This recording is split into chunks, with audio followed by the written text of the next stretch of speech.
Así se vivió la Motomami en el Zócalo. Elle, c'est la streameuse la plus regardée au Mexique. Mais elle est aussi, depuis le 1er octobre 2024, la présidente du pays. Plébiscitée 4 mois plus tôt par 60% des électeurs mexicains, Claudia Sheinbaum est, selon le quotidien espagnol El País, la chef d'État qui a recueilli le plus de voix de l'histoire du Mexique. Et depuis son élection, sa popularité ne cesse de grimper.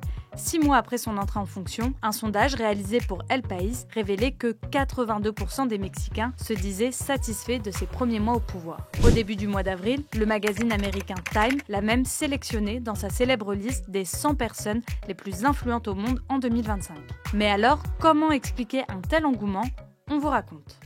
Claudia Sheinbaum arrive au pouvoir portée par l'électorat d'Andrés Manuel López Obrador, dit AMLO, le président progressiste sortant, mais surtout son mentor politique depuis des décennies, note le New York Times. En effet, cette scientifique, diplômée d'un doctorat en génie énergétique et ancienne membre du GIEC, a construit toute sa carrière politique aux côtés du fondateur de Morena, le mouvement de régénération nationale.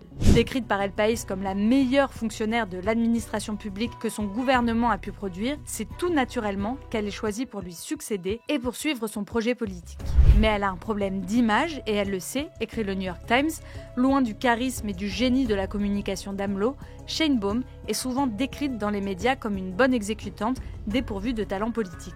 Lors de son élection, de nombreux Mexicains s'interrogent, écrit le New York Times. Saura-t-elle s'imposer comme une dirigeante à part entière ou sera-t-elle un pion au service de l'ancien président ? À peine en fonction, Claudia Sheinbaum s'efforce donc de casser cette image de marionnette et cherche à mieux se faire connaître de ses électeurs. Sa stratégie ?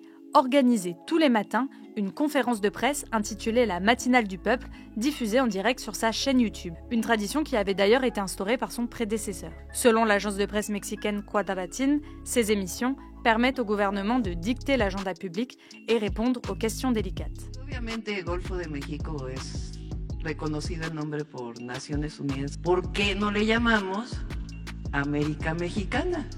Se oye bonito, ¿no? En quelques semaines à peine, sa chaîne YouTube dépasse le million d'abonnés.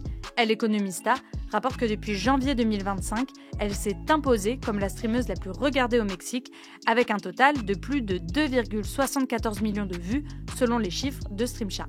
Mais ce n'est pas tout, Claudia Sheinbaum investit également d'autres plateformes, notamment Instagram ou encore TikTok, où elle cumule plus de 6,2 millions d'abonnés. Selon le site d'information mexicain Debate, la chef d'État se met en scène avec un look soigné, sobre mais élégant, qui trouve un équilibre entre accessibilité et austérité. On la voit rire, avoir une discussion sur l'art avec son beau-fils, monter dans des attractions touristiques comme le train Maya et même faire de la vulgarisation scientifique, énumère Vanity Fair. Mais Sheinbaum s'est aussi distinguée ces dernières semaines par sa capacité à manier l'imprévisible Donald Trump. El País América la décrit même comme la meilleure négociatrice à laquelle Donald Trump a eu affaire. Et elle n'hésite pas à informer les Mexicains de l'avancée de ces négociations sur sa chaîne YouTube. Sa vidéo la plus populaire, qui cumule 1,5 million de vues, est d'ailleurs une réaction à la hausse des droits de douane imposée par son homologue américain. Pour rappel, depuis son arrivée au pouvoir le 20 janvier dernier, Trump a plusieurs fois menacé d'imposer des tarifs douaniers sur toutes les importations mexicaines, reprochant au pays de ne pas assez lutter contre le trafic de fentanyl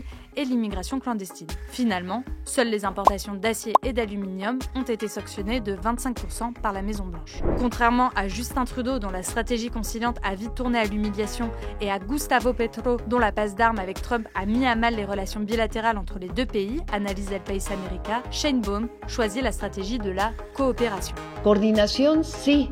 Subordinación, non. Elle téléphone à Donald Trump et parvient à négocier un accord avec lui en envoyant 10 000 militaires le long de la frontière pour lutter contre le trafic de fentanyl. And I spoke to the president of Mexico, wonderful woman today, and we had a very good conversation. Pour El País, le passé académique de Sheinbaum lui permet d'exceller dans l'art de composer avec des hommes égocentriques.